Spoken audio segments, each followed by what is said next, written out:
Semoga masih dalam keadaan sehat walafiat dan bahagia. Amin ya rabbal alamin. Jadi selanjutnya menyambut September ceria, banyak promo ceria. Jadi langsung dicek semua sosial medianya HND karena banyak promo-promo ceria. Ada di Facebook page yaitu hndekomputer.com, perlu bisa semua. Follow juga Instagramnya @hndekomputer.com. Sama ada yang baru, channel YouTube HND Komputer akhirnya rilis. Yeay.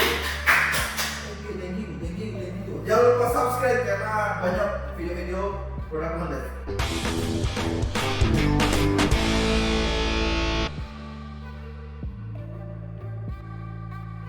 Sobat user, kalau sekarang yang Agus bahas lagi laptop pasti bosan lagi. Hatam lagi. Buktinya video itu banyak itu bisa dengan kayak spek laptop, apalagi laptop yang pakai SSD. Pasti gara-gara nonton Agus toh.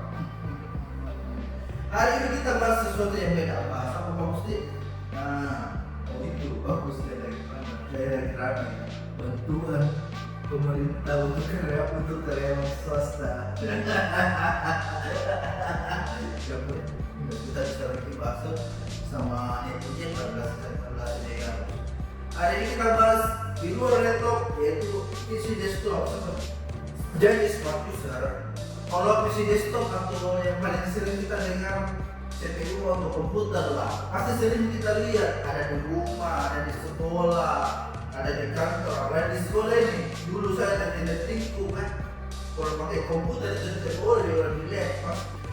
Saya kasih sedikit info, CPU atau komputer pertama kali diciptakan di dunia itu sebesar apa? Kamu tahu?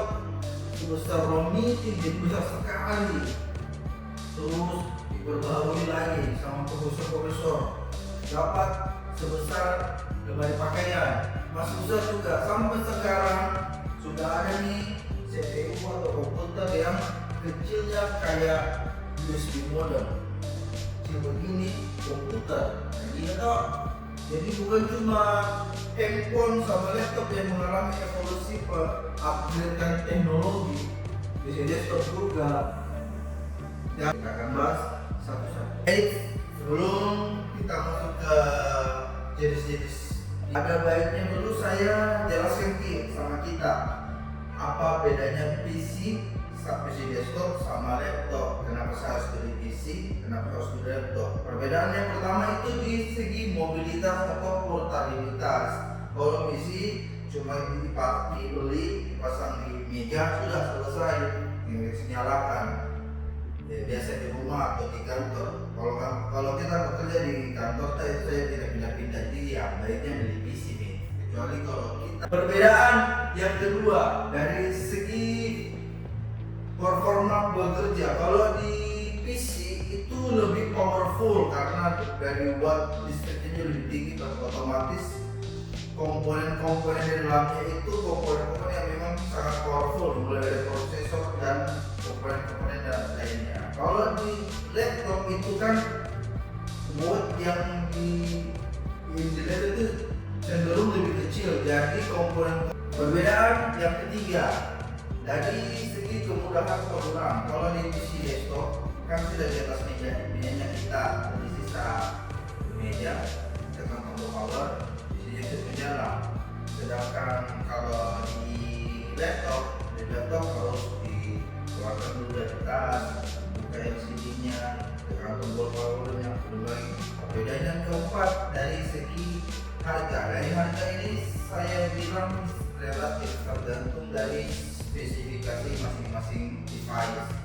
Karena di PC ada spek standarnya sampai. Perbedaan yang kelima dari segi monitor dan keyboard. Kalau di PC kita bebas mau pakai besar inci monitornya dan besar keyboardnya. Kalau di laptop itu harus disesuaikan dengan perhitungan berat bobot yang akan diproduksi oleh suatu brand. Jadi kalau suatu brand mau mematok. Perbedaan yang keenam, update atau pembaharuan komponen. Kalau di PC desktop, apalagi yang PC rakitan, itu kita bebas kalau sudah ketinggalan zaman komponennya, kita sisa datang ke toko komputer atau toko komponen, beli komponen yang terbaru dan dipasangkan di PC desktop kita. Sedangkan kalau di laptop, kalau kita sudah beli dengan spesifikasi begini, terus 1 tahun, 2 tahun, 3 tahun, terus dari segi perbedaan yang berikutnya adalah perawatan. Dan kalau di PC desktop perawatannya itu dan perbaikannya lebih mudah, jadi kita bisa bongkar sendiri, bisa bersihkan sendiri. Kalau di laptop itu harus punya skill khusus atau minimal di smart user. Sekarang kita masuk di pembahasan kita hari ini, yaitu perbedaan jenis-jenis PC desktop. Yang pertama ada all-in-one PC seperti smart user lihat di belakang saya, ada yang ini, ada yang ini, ada juga di sebelah sana.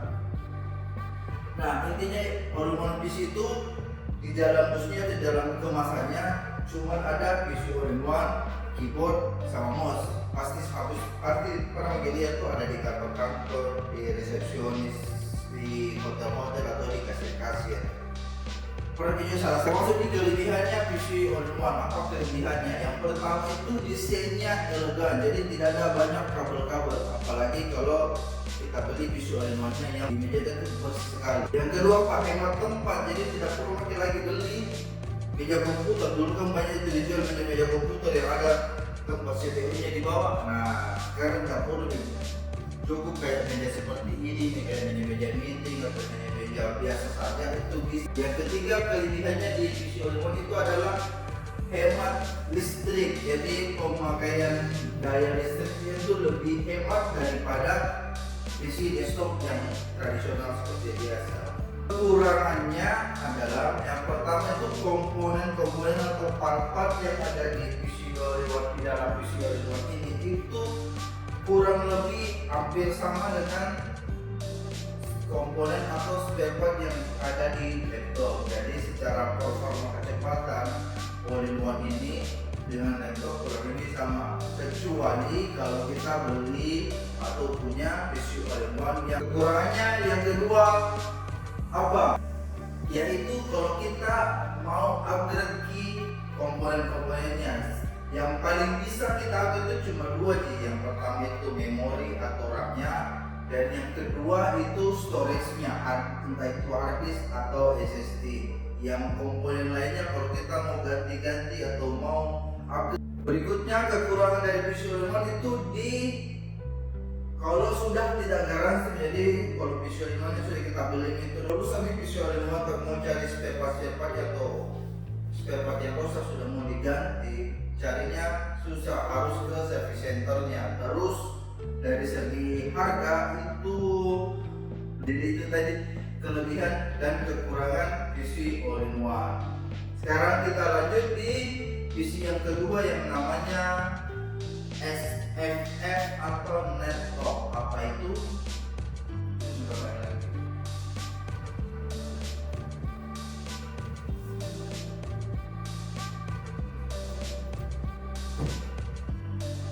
Netlog atau SFF itu nama gampangnya atau gambarnya itu mini PC, atau yaitu PC komputer atau PC desktop yang berukuran kecil seperti ini. Ini mereknya Lenovo M90N. Selain dua mini PC ini, ada lagi satu yang lebih kecil daripada dua ini, yaitu namanya PC Stick. Yang kecilnya seperti saya bilang di opening tadi, itu kecilnya kayak USB modem sih. Fungsinya mini PC atau stick PC ini itu bisa kita pakai standar nih, kayak browsing, social media, bikin office, atau bikin audio, bikin video iklan. Ya fungsinya yang standar tidak bisa kerja berat. Karena bentuknya ini kecil, pasti otomatis. Sekarang kita bahas dulu satu-satu. Nanti yang mana? Sabar. Kalau saya ini. Nah, smart user untuk Lenovo ThinkCentre M90N ini ada dua tipe. Ada yang M90N, ada di belakangnya huruf IoT atau Internet of Things, itu yang spesifikasinya Celeron. Dan ada juga M90N yang tidak ada huruf belakangnya, jadi itu Kalau spesifikasinya bukan Celeron, itu tipenya M90N. Kalau yang Celeron ada di belakangnya IoT. Kita bahas kelebihannya satu-satu Think Center M90N ini. Yang pertama, listrik yang dipakai itu lebih hemat 15% daripada PC desktop tradisional seperti biasanya. Otomatis tagihan listrik kan pasti berkurang karena hemat listrik. Saking kecilnya ini PC bisa kita taruh di mana-mana, mungkin taruh tempel di tembok, kita taruh di bawah meja, mau di lemari, asalkan ganti dengan LED monitor atau kabel monitor panjang. Monitor gampang, jadi ada USB-C nya guys. USB-C itu seperti kita sering bahas USB-C, ada dua macam, ada yang bisa sebagai DisplayPort, modelnya kayak gini. Oke. Dan ada juga USB Type-C yang biasa. Nah, di M90 ini Type-C nya dia pakai yang bisa pakai DisplayPort. Jadi kelebihan berikutnya dari Think Center M90 ini adalah ini paling saya suka, itu banyak colokannya. Tadi kan sudah saya kasih lihat nih colokan Type-C nya yang bisa DisplayPort. Colokan yang lainnya itu ada colokan serial ada dua. Terus yang tadi Type-C yang bisa kasih lihat ini colokan USB, colokan audio jack. Di belakangnya ada lagi colokan lagi. Ini colokan adaptornya kalau untuk ke listrik. Ini DisplayPort. DisplayPort ini mirip HDMI, jadi jangan salah sangka. Terus di sampingnya ada USB lagi, ada Type-C lagi, ada LAN card, ada tension unlock, dan ini yang ada security bawaannya yang namanya Trusted Platform Module atau yang biasa disingkat TPM. Jadi untuk security-nya sudah sangat bagus sekali karena langsung dari fungsi dari TPM ini atau Trusted Platform Module ini adalah itu menjaga keamanan data password atau. Terus kelebihannya yang berikutnya ya, apalagi dengan bos ini Lenovo tipe Think. Kalau orang sudah lama pakai Lenovo pasti tahu nih apa kelebihannya. Jadi tipe M90N ini atau tipe Think Center ini pada saat diproduksi itu pengujiannya seperti military grade atau bahasa gaulnya anak Makassar tidak bagus, dites di Calypso keinginan seperti kutub selatan dan kutub utara masih tahan, dan dites di suhu panas seperti panasnya. Kita bahas kekurangannya apa dengan Gus? Kekurangannya itu mini PC ini kurang lebih sama PC all-in-one, yaitu untuk mengupgrade komponen yang ada di dalamnya. Jadi kalau kita mau upgrade susah, apakah harus sesuai dengan prosedur yang tersedia di website resmi. Nah, maksudnya itu tadi kelebihan dan kekurangan Lenovo Think Center M90N. Kita lanjut ke yang satunya lagi, Intel NUC. Nah, maksudnya ini Intel NUC. Kemasannya seperti ini. Jadi kalau kita datang ke hanya komputer mau beli Intel NUC, jadi kan cuma 2 kotak seperti ini. Spesifikasinya berbeda juga, dari yang paling standar ada Intel Celeron sampai di paling tinggi itu ada Intel Core i7. Jadi dalam kemasannya ini cuma ada NUC-nya kecil dan ada kelengkapan dokumen dan kabel powernya. Di dalam NUC-nya itu cuma ada prosesor sama mainboardnya, tapi prosesornya itu onboard, bisa dibuka-buka. Jadi storage dan memori RAM tidak include. Bagus karena ukurannya kecil ya, pasti kecil karena ini PC sama seperti M90N tadi, bisa ditempatkan di mana saja, bisa ditempel-tempel di mana saja, mau di meja, mau di belakang LED monitor atau di LED kita, mau di lemari. Yang penting itu dekat dengan LED monitor atau kabel display atau kekurangannya apa Intel NUC ini dengan kekurangannya itu karena modelnya kecil dan casingnya kecil, tidak bisa terlalu dipaksa juga, RAM-nya terlalu tinggi atau storage-nya terlalu tinggi, nanti buatnya tidak bisa mengangkat RAM atau storage tersebut. Terus kekurangannya lagi belum bisa dipakai kerja berat seperti yang saya bilang tadi. Untuk mini PC tidak dipakai berat, hanya untuk dipakai kerja standar saja. Nah, user, sekarang kita bahas PC build up. PC build up sering kita dengar ini, mungkin susah juga dibedakan. PC build up itu banyak orang salah sangka PC rakitan. PC build up rakitan itu beda. PC build up itu kalau kita beli di toko-toko komputer, itu dalam kemasannya ada monitor, CPU, dan aksesoris bawaannya. Apa yang membedakan dari PC build up? Yaitu semua device tadi itu di belakang saya ini PC build up merek Lenovo. Jadi semuanya merek Lenovo, dari CPU-nya, monitornya, dan aksesorisnya seperti keyboard. Kalau user, sekarang kita masuk di kelebihan PC build up. Apa saja kelebihannya? Untuk smart user yang suka komputernya semua satu merek atau seragam, PC build up ini sangat cocok untuk kita beli. Terus kelebihan berikutnya itu kualitas komponen dan pemasangan komponen tersebut sudah sangat terjamin karena langsung dibuat atau dirakit di pabriknya merek tersebut. Kelebihan berikutnya itu garansi resmi semua, dari CPU-nya dan monitornya garansi resmi. Kalau ada masalah silahkan bawa ke service center. Kelebihan berikutnya itu setiap tahunnya semua brand-brand pasti punya model-model terbaru untuk device mereka. Jadi dari laptopnya dan PC-nya punya pasti model baru. Jadi jangan takut tidak keren komputer kalau pakai PC build up. Terus kelebihan berikutnya untuk PC build up itu ada bawaan softwarenya yang bisa bantu kita update driver. Nah itu tadi kelebihannya.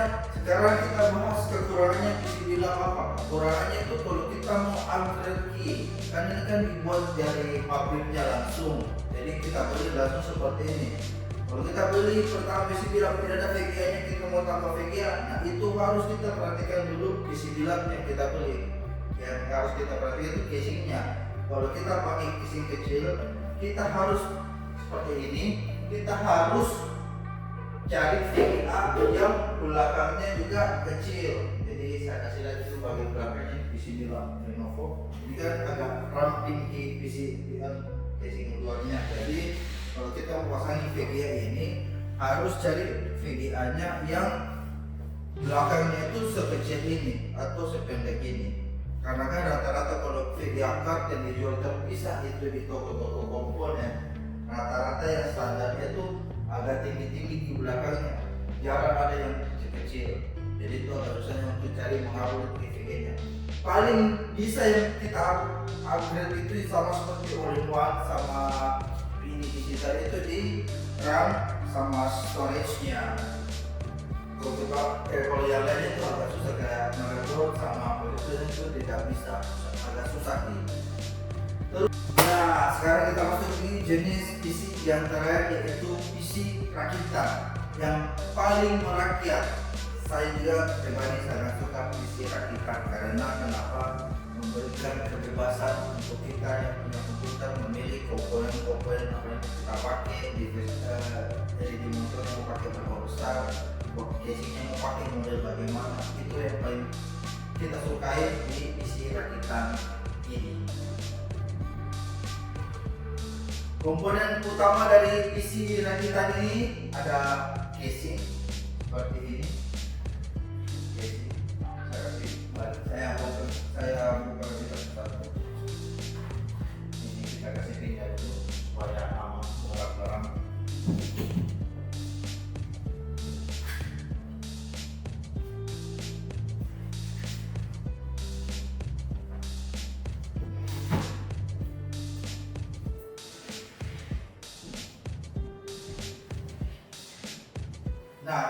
Nah ini dia casingnya untuk PC rakitan.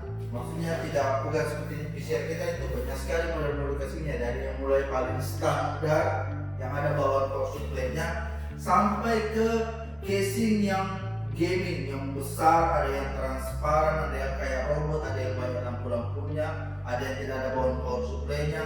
Nah itu di casingnya PC rakitan. Jadi kita bebas pilih mau modelnya casing bagaimana sesuai yang kita suka. Terus monitor ini juga opsional bagi beli langsung pada saat kita beli di CPU rakitannya atau mau beli belakangan, ataupun sekarang ada yang versi di bawah lagi, orang sisa beli CPU-nya saja dia bawa pulang, dia sambung di LED TV-nya mereka semua di rumah, jadi untuk resource-nya lebih besar. Terus di dalam casing itu tadi ada yang namanya perangkat papan utamanya sebuah komputer, itu namanya mainboard. Nah di mainboard ini contoh, saya kebetulan ada di kantor ada contohnya ya, saya mau contoh ini. Papan utamanya ini bebas kita pilih mau pakai merek apa, kita mau pakai merek Asus, Gigabyte, Asrock, terserah, bebas kita sukanya pakai merek apa. Terus ada lagi yang namanya prosesor atau CPU, ini namanya CPU Central Processing Unit atau otaknya komputer. Ini juga bebas kita pilih mau pakai prosesor apa. Terus ada yang namanya lagi RAM atau memori. RAM atau memori untuk PC itu bisa panjangnya seperti ini, kalau tidak itu pakai pendek solid yang di PC panjangnya seperti ini.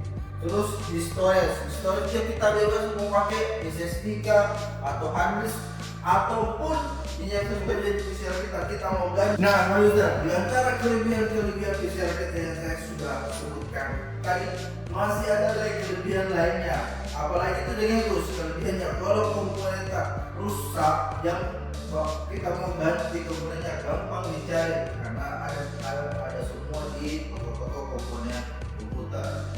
Terus kalau ada rusak di komponennya, terus kita mau bongkar, bisa dibongkar sendiri, kita cek sendiri komponen apanya rusak, tapi kita pun garansinya hilang karena garansinya kita itu per spare part, jadi garansi power supply-nya beda, motherboard-nya beda, prosesornya beda, storage-nya beda, memorinya beda, pokoknya masing-masing partnya itu punya garansinya tersendiri masing-masing. Terus perawatannya bagaimana? Perawatannya juga lebih gampang karena ini isi kita sendiri yang kita review sendiri, kita bisa buka-buka, kita mau sapu-sapu, kita mau kasih lagi, kasih kecil-kecil lagi, terserah. Intinya bisa kita itu mementingkan kebebasan smart user untuk membuat komputernya sendiri. Oke agakku, itu tadi semua perbedaan jenis-jenis PC bersama kelebihan dan kekurangannya. Semoga informasi yang saya berikan bermanfaat untuk smart user semua. Kalau ada yang baik tolong di share, kalau ada yang salah mohon maaf. Saya Agus,